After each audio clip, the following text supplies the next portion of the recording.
I would like to pay my respects to the Gadigal people of the Eora Nation, who are the traditional custodians of the land of which we're filming on today. Welcome, panel. It's so lovely to have you here. I just wanted to start off with explaining who I am and who Dear Thrive is. So I am Amanda Behre and I'm the founder and CEO of Dear Thrive.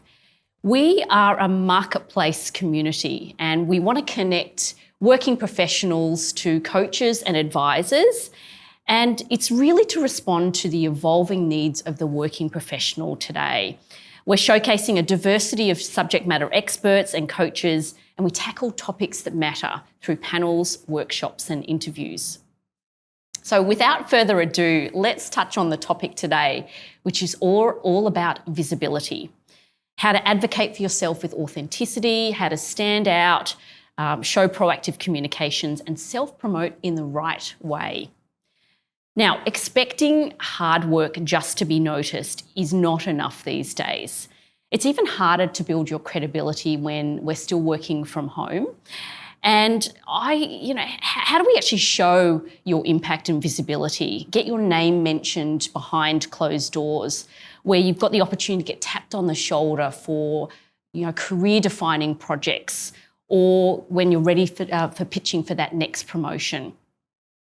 I think visibility and self-advocacy requires purpose and requires intention. It's yet another skill in our toolkit that we need to learn and nurture. So today, with all of you, we're going to dive into that topic and share a few tips and tricks for how you can get noticed, and the techniques for clear and proactive communication that really can be applied to both your professional and your personal life as well. So let me introduce our panel today. Firstly, let's start off with Sam Yee. Sam is a product management leader with over 20 years of experience in the UK and in Australia, specialising in consumer technology in the sports and media sector. Her career expertise lies in strategy, digital product development, personalisation, data analytics and insights. That's a mouthful. Sam has held key positions in places like the AFL, KO Sports, Channel 7, Guardian Australia and Fox Sports. And recently as Chief Product Officer and Advisor, she's been influential in sports and health technology startups. And now her passion extends to career coaching and mentoring, driven by her dynamic energy and superpower of connecting people. Welcome, Sam. Thank you very much. Happy to be here. Excellent. Next, we've got Karen Eck. Karen is a communications strategist, talent manager and publicist. And Karen specialises in putting brands and exceptional individuals in the spotlight. With her hallmark energy and enthusiasm, Karen has built her career on strategically positioning clever and extraordinary people, allowing them to tell their stories. She's the founder of publicity agency Eck Factor and presenter of The Power of Visibility, which helps subject matter experts and executive leaders build their profiles for better business. She works with organisations to develop a culture of visibility where everyone has a role to play. Her workshops include Networking Like a Pro, Tips that Extroverts Know and Introverts Can Master, and Killer Mistakes to Avoid in Self-Promotion. Oh my God, I love both of those topics.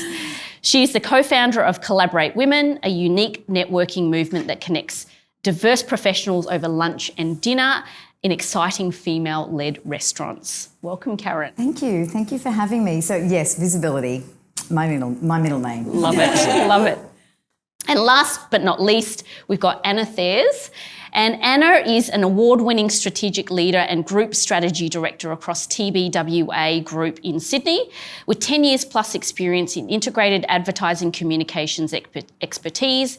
Anna has worked across the UK, Singapore and Australia on global and local brands. She's also passionate about the proven power of creativity to drive culturally led and thought-provoking comms for everyday and long-term effectiveness. Anna is a passionate neurodiversity and an intersectionality advocate, having been profiled by Mavens in Australia and Strategy Sheroes in Europe, and is an industry champion for change. She's been appointed Executive Creative Director for D&AD's Sydney Shift program. Hopefully I got that right. Yes. Welcome, Anna. Thank you so much for having me. I'm thrilled to be here and to have an amazing conversation with you guys. Fantastic. So let's get started. Let's get to know each other a little bit first. If you could share in a few words, what is your superpower, or how I'd like to call it, your unfair or unique advantage? Let's start with you, Karen. I do love, look, I guess the whole concept of visibility for me is something that I have started my career as a publicist, so I've literally put people in the spotlight, and for some people that's been very comfortable, and for some it has been very uncomfortable. And so I've become, I guess, a bit of an expert in helping people to step forward, no matter what the barriers may be, and to sort of help them understand what they are in the first place, and then creating strategies so that they can step forward and step up. And as you said earlier in the introduction, the passion and purpose, if that's front and centre, that does help. And I guess aligned with that is just this whole idea of connecting. Sounds like it is critical, but the more we do it, the more we realise we need to do it. And visibility is very much part of that as well. So my superpower is really visibility, as you know, when that's the topic for today. So that is something I'm absolutely passionate about, and connecting.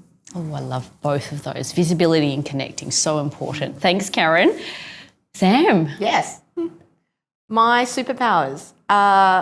I will say one is super high energy. Everyone's always said that to me, all my colleagues, all my peers, all my friends. I can't help it. Things that I like, I throw myself 1,000% into.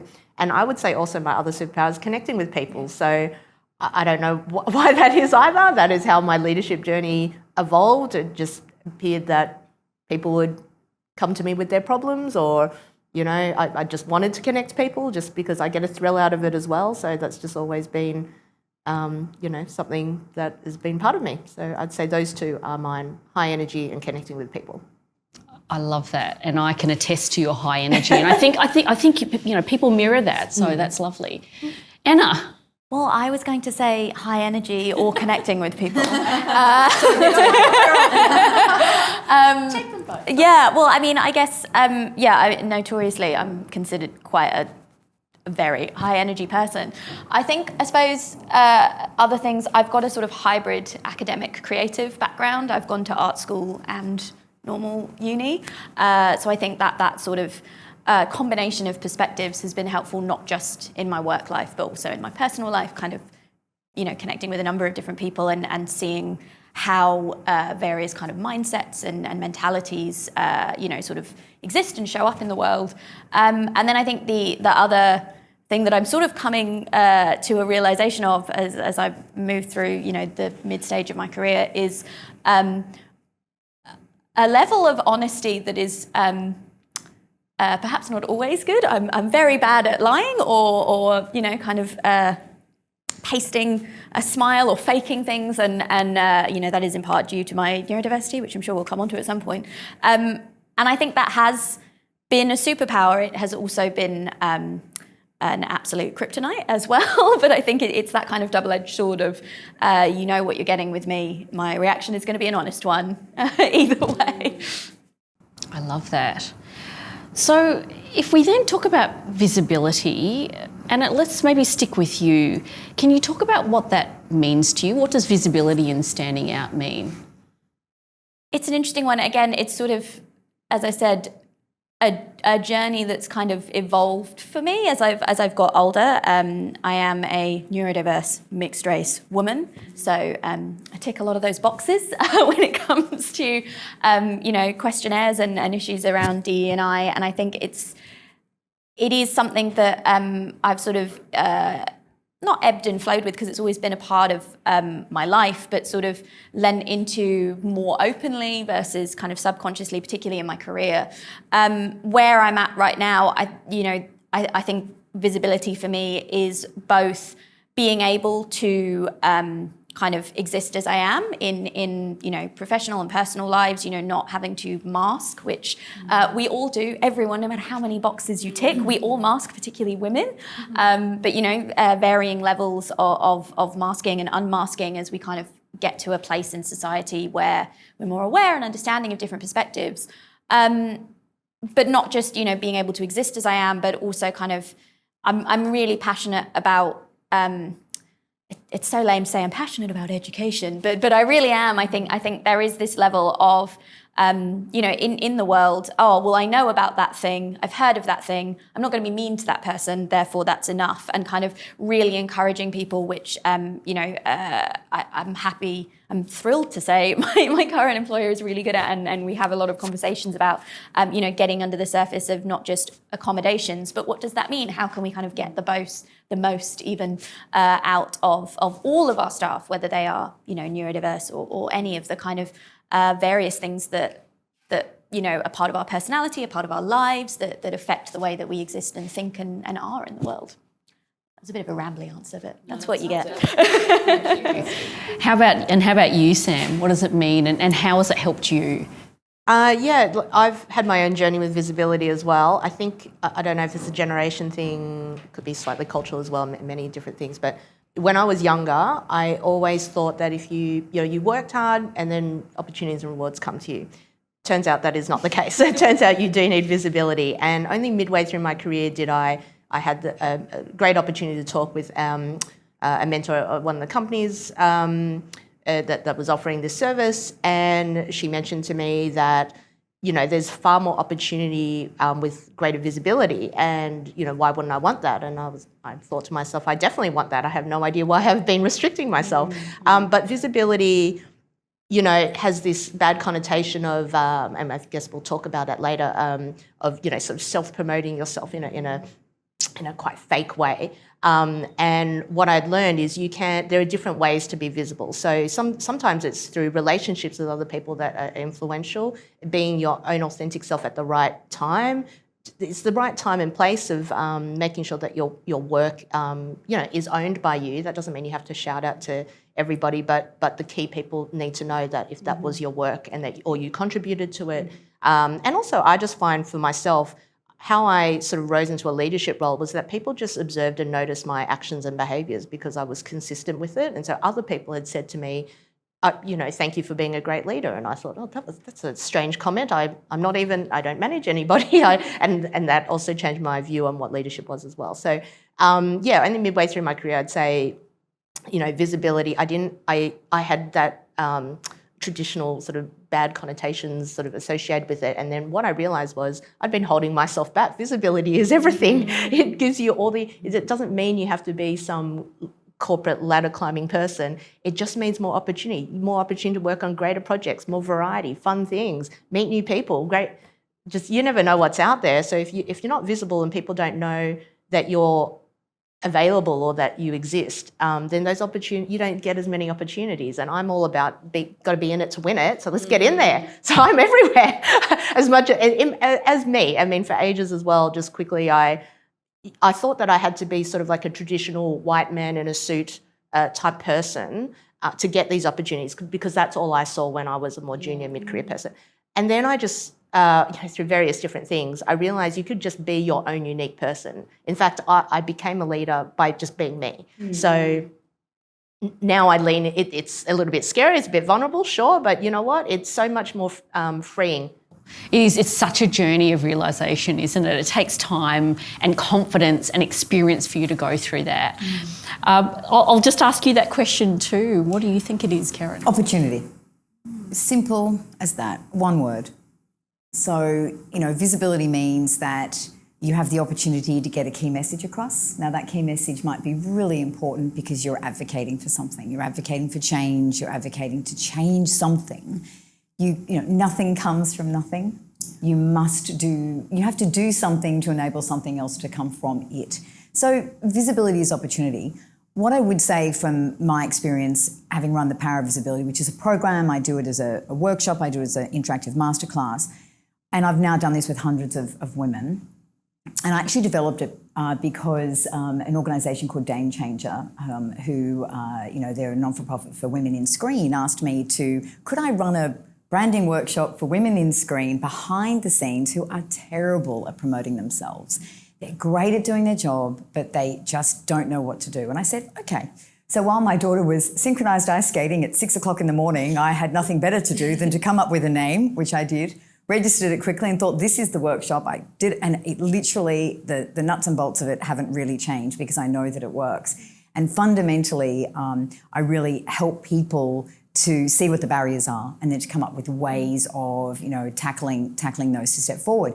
But the thing that struck me is that, and my realisation really is that when women are coming out of, say, the starting gates, young women in particular, are coming out of the starting gates from, say, university, the visibility is not an issue at all. Mm-hmm. It is like, what are you talking about? They're all over social media, they're feeling enthusiastic, they're ready, they're like the world is their oyster. I mean, I remember being that person, right? You feel like everything is possible. The world is potential or has potential.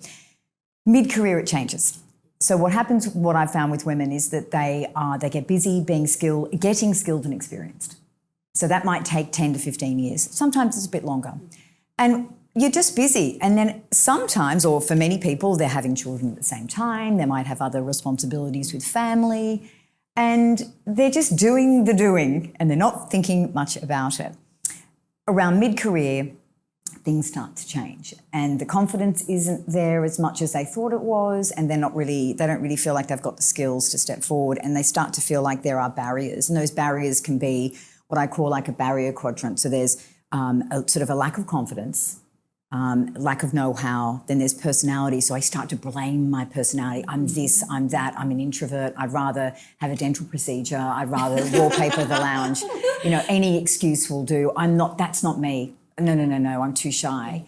And then there's also a sense of overwhelm. And so you do nothing at all because it's just too hard, and then nothing comes from nothing. So this very idea that, this mid-career crisis of confidence that can occur means that organisations certainly need to then step in to help give people some of the skills to just support them.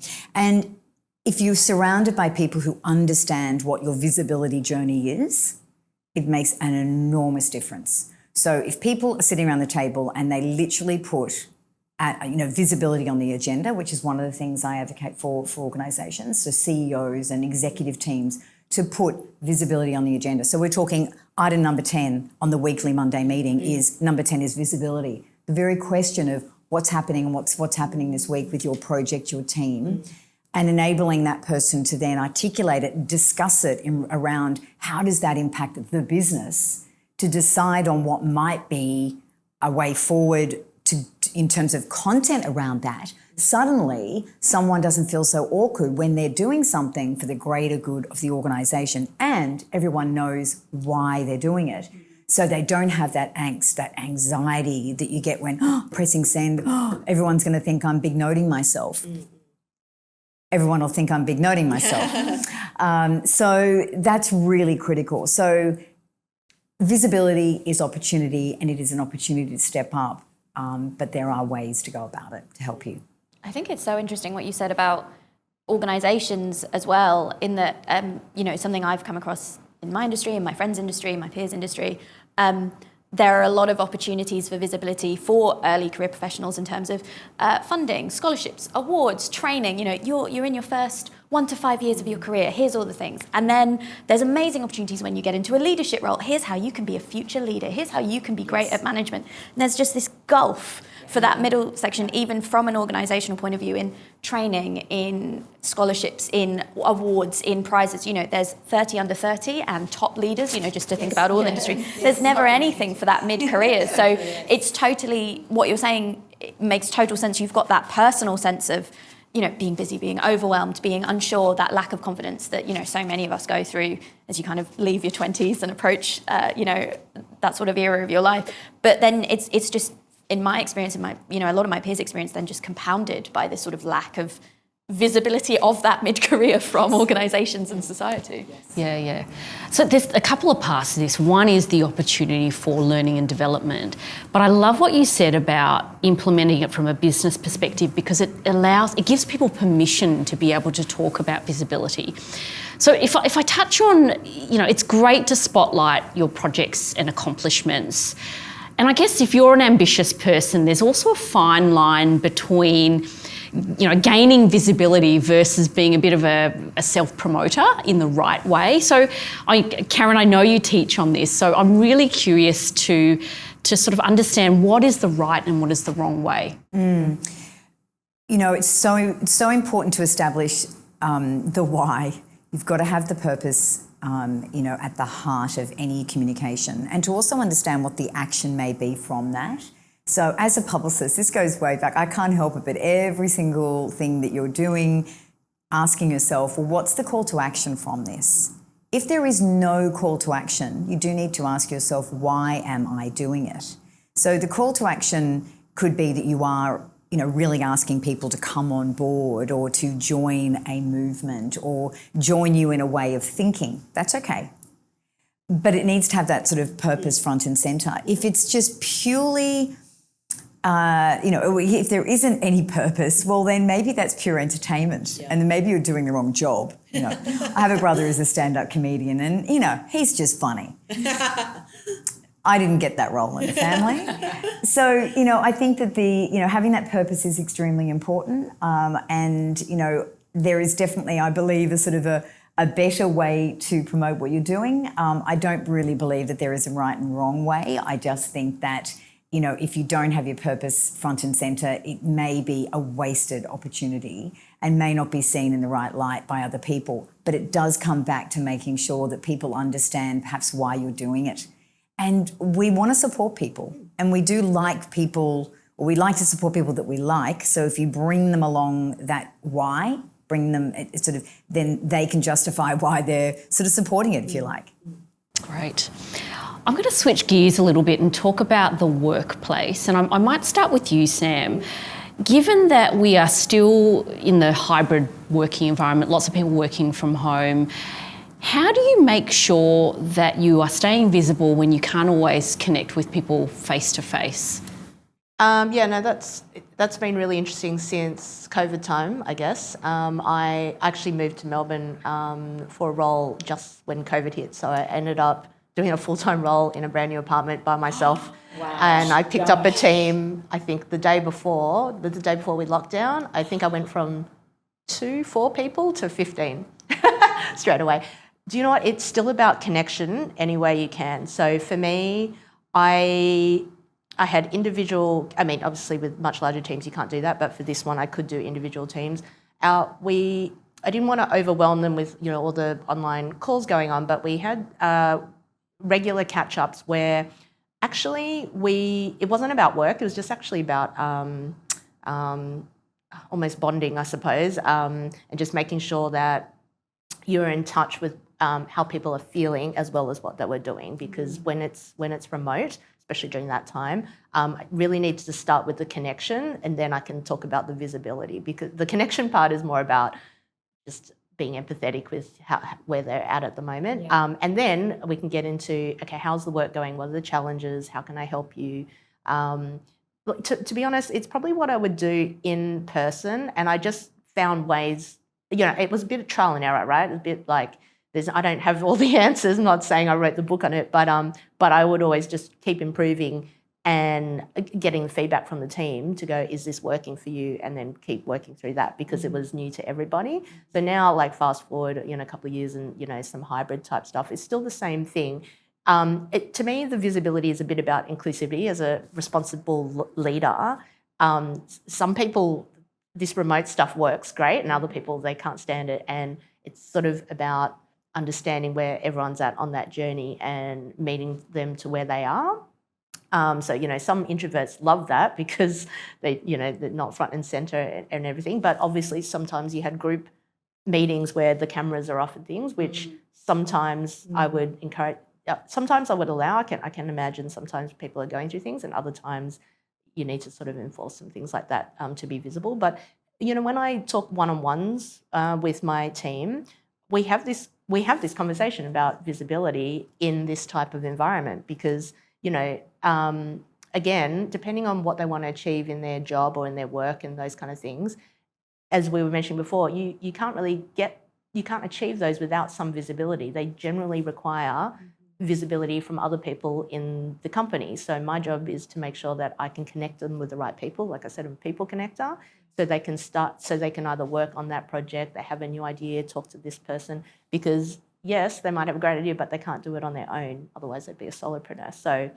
so I would say you had to adapt to that environment, and we may have to adapt again. Who knows what the working culture is? But to me, it's still about Visibility in that kind of world is that connection with people, adapting to that environment, empathizing to what they want to achieve, and then, almost coaching them on how, I didn't see it as visibility at the time. I just saw it as helping them achieve what they needed to be. But now upon reflection, for them to achieve whatever the next goal is on their project or a new idea, etc., it requires visibility with other people. And if that means visibility with a higher, C-suite type person, then again, it's sort of having the right, maybe it's a one-to-one rather than a 1-to-100 situation, right? We'll find the right channel. So I had a lot of introverts and extroverts. I'm highly extroverted.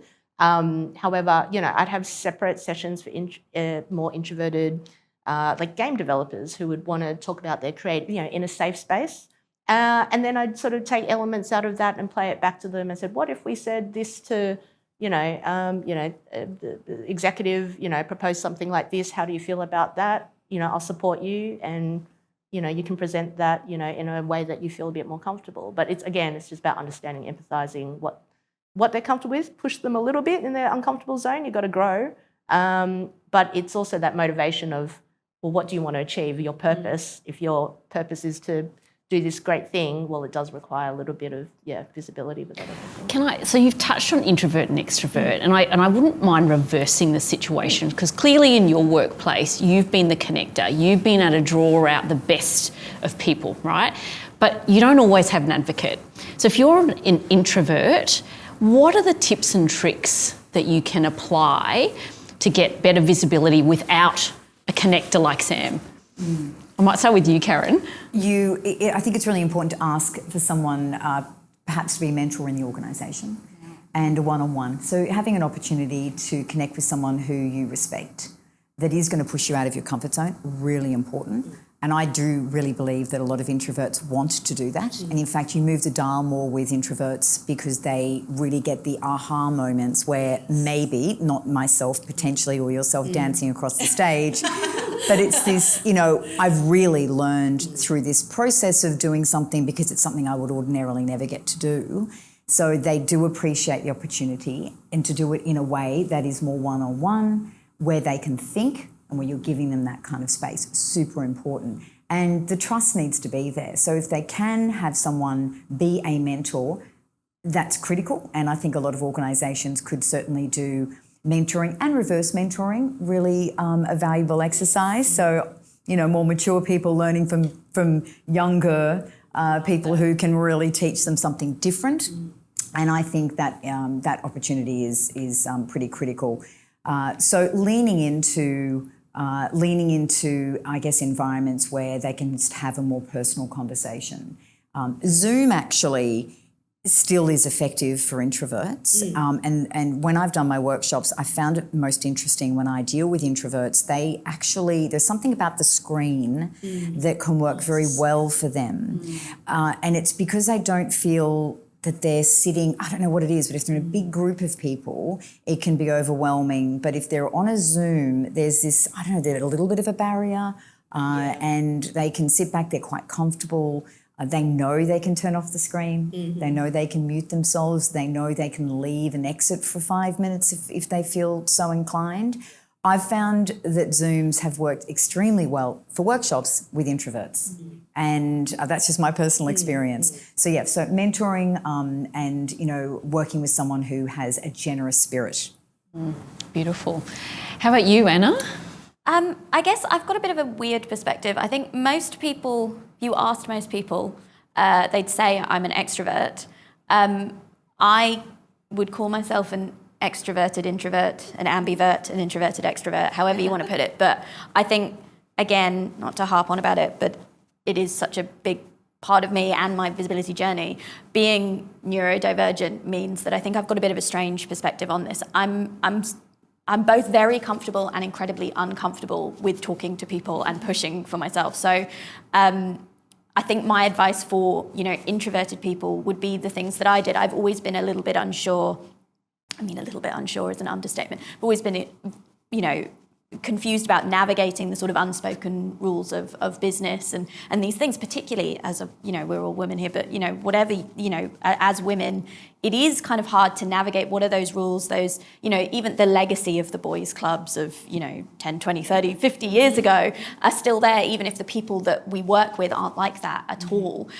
Navigating the workplace for me has been a bit of a challenge, kind of understanding those hidden rules that do exist.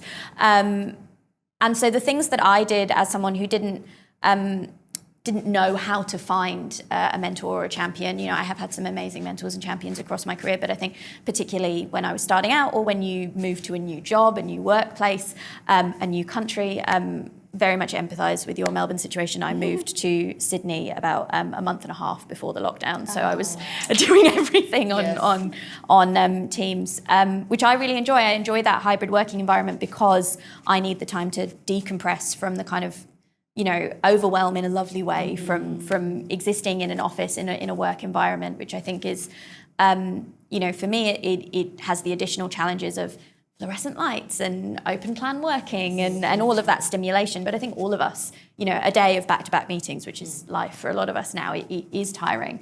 I think the thing that I would say, the kind of advice would be find anyone that you like in the business, in your industry. And if you have an idea, just something you're interested in, something that you found that, a new way of thinking about something, or even an old way of thinking about something, just a topic of conversation, go to them and have a conversation. So the things that I would do, particularly at the beginning, would be, oh, hey, I'm really interested. We always do things this way, or I love this client that we're working on, and I'd love if we could find more clients like that.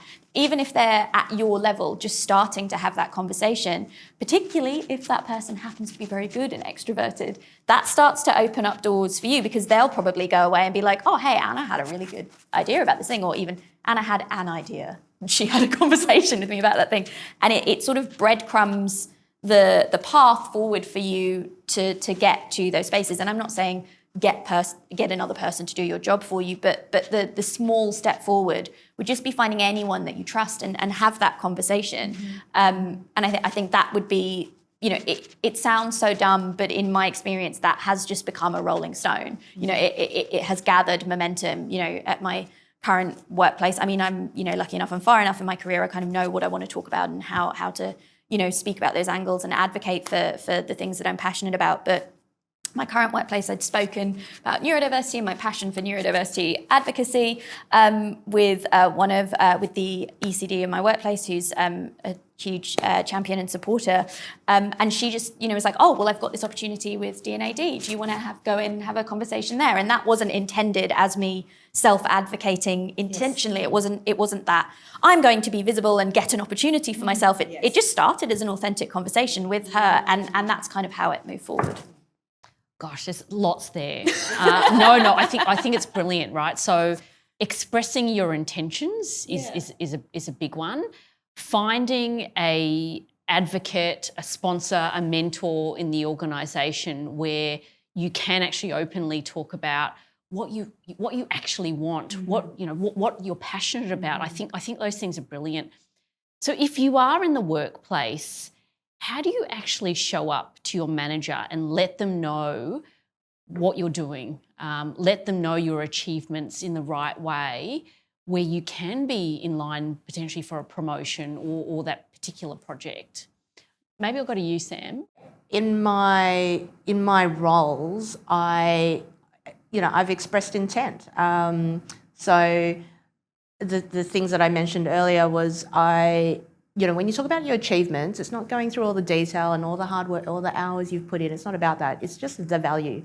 I've contributed to this, and it's added value to this business. And also, a little bit political, but also just, I guess, how that's added value to my boss or the person, because it's eased something for them or... exactly. And let's just be real. For some people, that's important. So, I've made them look good, or maybe it's a PR story, like whatever it is. But I don't need to go through the details. All they need to know is that, for my role, I've added value or delivered and added value.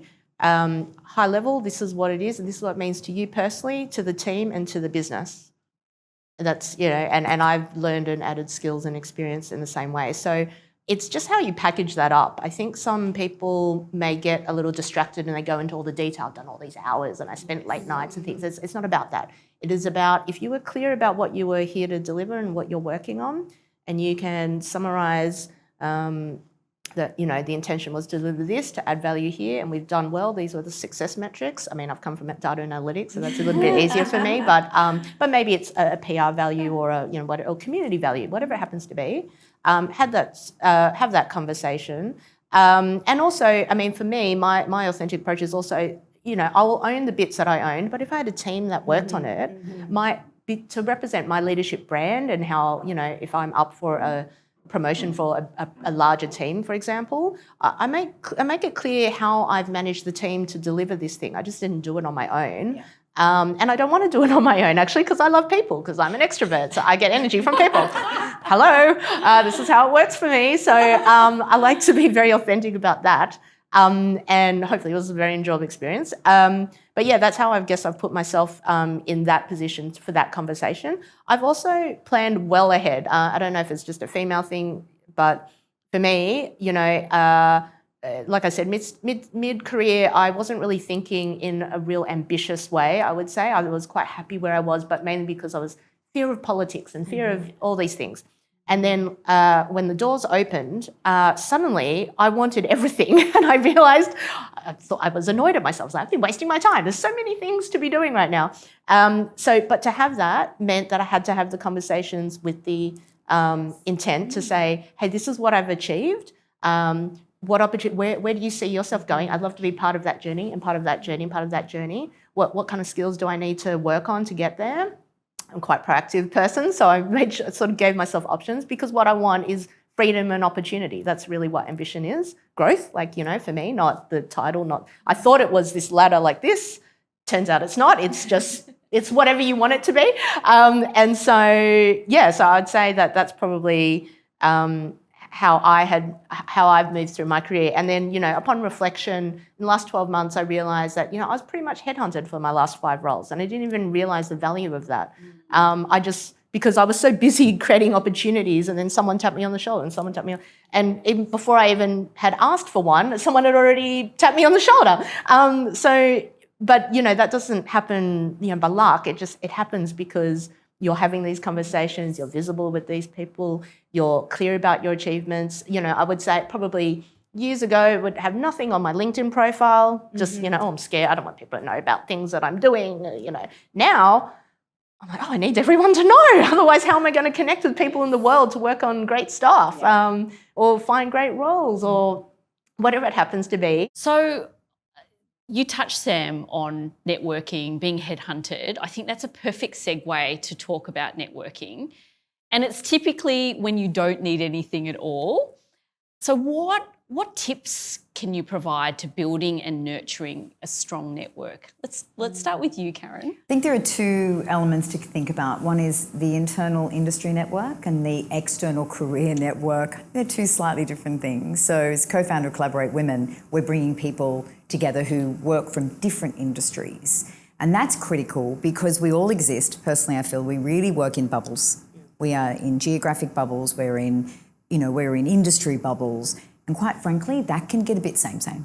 So what we do at Collaborate Women is we really focus on bringing different people together to have different conversations. So this diversity is incredibly important. You're not getting a job coming to Collaborate Women or sitting at the table and having a lovely meal. You're actually having an interesting conversation.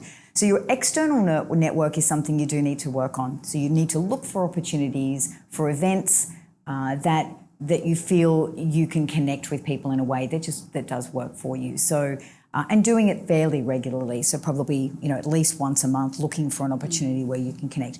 Internally, that networking really starts at the boardroom table. It's having conversations. It's looking for opportunities to do something a bit different, joining a new group, joining a task force, doing something, but doing it with the enthusiasm and with generosity to help. I think that's palpable. You get a sense of why people are doing something. So that would be my recommendation, internal and external. And you have to do it nothing comes from nothing. So you do need to make an effort. Great. How about you, Anna? I think networking has always, as a term, has been something that, for me, definitely is, again, neurodiverse, intersectional person. But I know a lot of people find the term overwhelming and very scary. I've managed someone who is now doing amazingly, in a prior life, and she always used to ask me, like, I hate networking, I hate the thought of networking, I don't want to do this. And I think particularly as we move towards a world where, work and life is a balance, or even it's, in my opinion, it shouldn't be a balance. We work to live rather than live to work, unless, you're lucky enough to be, 100% pursuing your passion like an artist or so on and so forth. And I think as much as I adore my job and love what I do, it can be a bit overwhelming sometimes, particularly if you are in that kind of beginning bit of your mid-career or you are struggling with visibility, to face this big word, networking. Where do I go? What do I do? Where do I do things? And I think the thing that has helped me is just thinking about, I've made some friends, I made friends with Alex. I should not say that. So I've made some friends.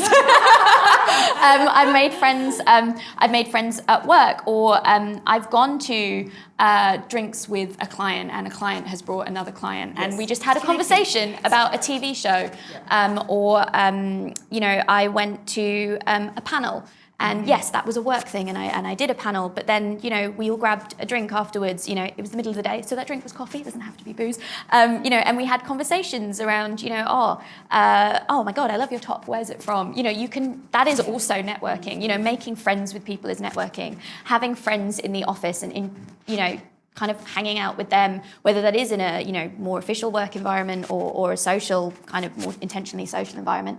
That's how I've made my best networking opportunities, and I think reminding those people who maybe are a little bit more introverted or who are a little bit overwhelmed with that concept, it is okay to start with friends. And I think thinking about those events that you mentioned, which are so critical to do, as not as, okay, I've got to go there in my suit and do the networking with a big N, is just be like, okay, I'm just going to go and talk to someone, and maybe it's going to be about the latest Netflix show, and that's fine. That is also networking. Indeed. I love that. So for those that do find networking daunting, I think you've given a really, one good first step. Think of it like, you're meeting a friend. Is there any one quick tip that you can offer as one step to networking? I might start with you, Sam. Okay, so I'm going to put my introvert hat on, if that's possible, because networking, I think, comes natural. Even though I also had that perception of networking as a bad word, a dirty word, but it turns out I network really well because I just like talking and I'm very curious about people. So, curiosity. But what I would say is I've actually talked to quite a few far more introverted people than myself, of course. And let's talk about LinkedIn even, right? An online networking tool. I have a lot of people that are scared of connecting to people on LinkedIn and online. You don't even know the person, and for fear of rejection, which is completely natural and normal. But my one tip is sort of lean into that uncomfortable zone and just press the connect button, even write a little message, just one tiny little sentence. I'd be happy to give a template or something, but I've built a 5,000 connection on LinkedIn. I know some people more personally and some not, but it is literally it is Facebook for your career, and it doesn't even require you to speak. It just requires a button, and if they don't see it or they don't accept it, it's okay. There's 15 million other people on LinkedIn you can connect to. I've had plenty of rejections. I know that's easy for me to say as an extrovert, but if the one thing they could do, one thing today, if you're an introvert and you do not like networking, find someone on LinkedIn and connect, even if it's me. Connect with me. That's fine. Go for it. Yes. There you go. Done. Karen, what's your one tip? Focus on what you will ask, not what you will say. Oh, I love that. That's so good. And why that's important for an introvert is that they are deep thinkers and they ask excellent questions because they're such good listeners. When you go into a room and you don't know anyone at all, which is unlikely, you will know someone. Look for someone to have a conversation with, just one conversation at a time, and just ask great questions. Generally speaking, people, enjoy talking about what they're doing. If the questions are great, you're going to get common ground. It is going to be an amazing conversation. Just focus on that. I love that. So I think when we think about networking, I'm going to go the other extreme. There is such a prolific openness about talking about your journey on socials now, where it's actually sometimes counter to authenticity. And look, I heard a term the other day called the announcement economy, or working in public. I hadn't heard that before, working in public, where almost sharing the process, sharing your trials and tribulations is almost as important as your sort of finished product. How much sharing is too much sharing? If I can start by saying, I really do think it depends on the person. Okay. If you've always shared a lot, your audience expects it and they don't mind. And then those who don't like it simply won't engage. I think it's when it starts to be really different and you're sharing a lot of detail where you might simply lose people. But I think being yourself is fantastic. We actually do know with LinkedIn, for example, and a lot of social platforms, that the more organic the content, the better it does. So in fact, the less lights, camera, action, and the more like, here I am doing something just me, it always gets a better engagement. So that's an interesting fact. But I think it's got to come back to that purpose, like why you're doing it in the first place. Can the audience understand why? And are they with you on the journey? I would also say that it depends if it's a very creative process. So I mentioned earlier my brother's a comedian. He's a filmmaker as well. He does a lot of, so he is in the process of writing a sci-fi movie and he's actually getting a lot of funding, but that funding is reliant on participation of feedback. So in other words, it's like, be part of my community. You're giving me something for it. And as a result, you're part of this community and we value what you think. So he will share the progress. And the feedback is part of the process. So, I think it depends on what the end result needs to be. Okay. How about you, Sam? I think I see it as like what I decide to put out there from myself or of myself is what I would like to get back. So I don't share every little detail. I don't feel comfortable with that. But my own career journey and let's say LinkedIn. Recently I've posted more, I guess, some authentic posts, like I said, and not a ChatGPT sort of script. And it's a little bit vulnerable, but it's because I want to put an authentic post out there because I want to attract those type of people that are interested in that post essentially. Because if I put a very highly polished fake type one out there, then I'll attract people that I probably don't want to work with. I don't have common interests. So that's my real purpose there of putting out my message and sort of having that mirrored back. So that's how I decide what I share. As a leader, I have, especially during the COVID times, I've been vulnerable, but I'm okay. There's a certain level that I'm happy to be vulnerable with because, I'm a human, not a robot type thing. However, there's only so much you can share as in a position of leadership as well, to keep your credibility and keep your, the many, many different things. But again, I agree, it's a bit of a personal preference of, the type of leader you want to be. I want to be seen as a more empathetic, deeply resonate with your, as much as, personal and work life. Not that I need to know the details, but I understand there are more challenges than just the work in front of you. And I want people to know that. And so sometimes I need to share that so that people understand that I do know that. Wonderful.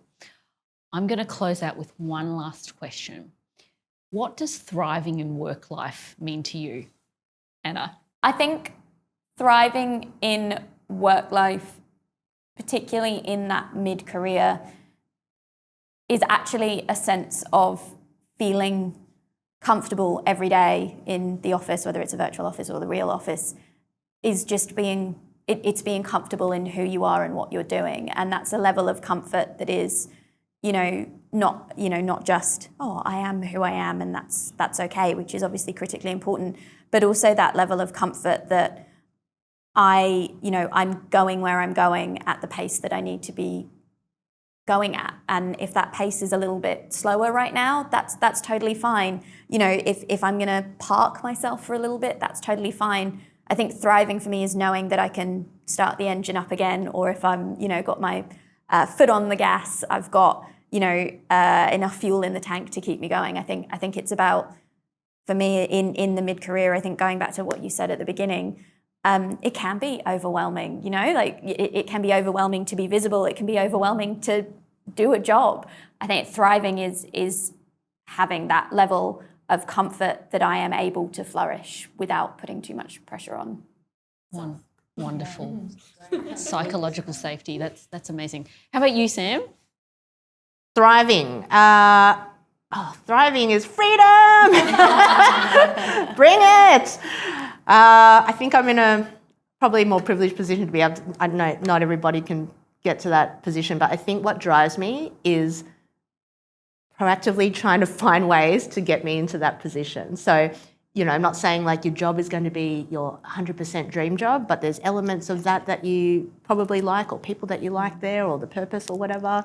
And there's other things in your personal life, you know, that you enjoy, etc. And for me, it's about getting all the bits and pieces. And, you know, if one's sort of dipping and lowering, then I'm going to spend some energy in changing that direction, because I don't like the way that's going. I'm not saying everything's perfect, but, you know, that healthy balance of juggling these different things that I enjoy in work and personal life, I guess, then I'm thriving, because I'm just chasing the things that I enjoy.